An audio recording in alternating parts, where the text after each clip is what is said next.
Une tranchée longue de 230 km sur 4 mètres de hauteur, c'est l'édifice que l'armée turque a construit au nord de la Syrie pour distinguer les régions qui sont sous son contrôle et puis les zones qui sont contrôlées par les Kurdes. Ces dernières semaines, ces derniers mois, nous avons souvent parlé de l'imminence d'une offensive de l'armée turque, le président Erdogan disant lui-même perdre patience, envoyant des renforts sur zone, 4000 hommes soutenus par plus de 300 véhicules dont des blindés, et pourtant cette offensive n'a pas eu lieu. Eh bien pourquoi? Parce que les effets d'annonce de Ankara ont eu deux conséquences. D'abord, les Américains, qui étaient très accaparés par le dossier afghan, qui s'en sont libérés depuis le 15 août dernier, les Américains sont revenus dans le jeu syrien. Aujourd'hui, ils disent haut et fort qu'ils veulent faire corps avec les Kurdes. Ils ne les abandonneront pas. L'Amérique ne veut pas d'une offensive de l'armée turque, ce point est très clair.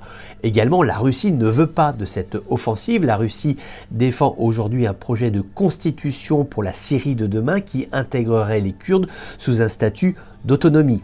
Damas refuse. Damas propose l'application de la loi 107 sur les administrations locales qui permettrait de donner aux Kurdes toutes les prérogatives de l'autonomie sans pour autant qu'ils puissent s'appeler région autonome kurdes appartenant à la Syrie. On est sur des subtilités sémantiques, mais à la fois pour les Kurdes et à la fois pour Damas, c'est important. En tout cas, voici donc où en est le débat entre les Russes et Damas, et qui tous les deux ne veulent pas voir l'armée turque intervenir. Que va-t-il se passer à partir de maintenant? Deux solutions. Première hypothèse, rien, à savoir Ankara acte le fait que son offensive est refusée par les grandes puissances.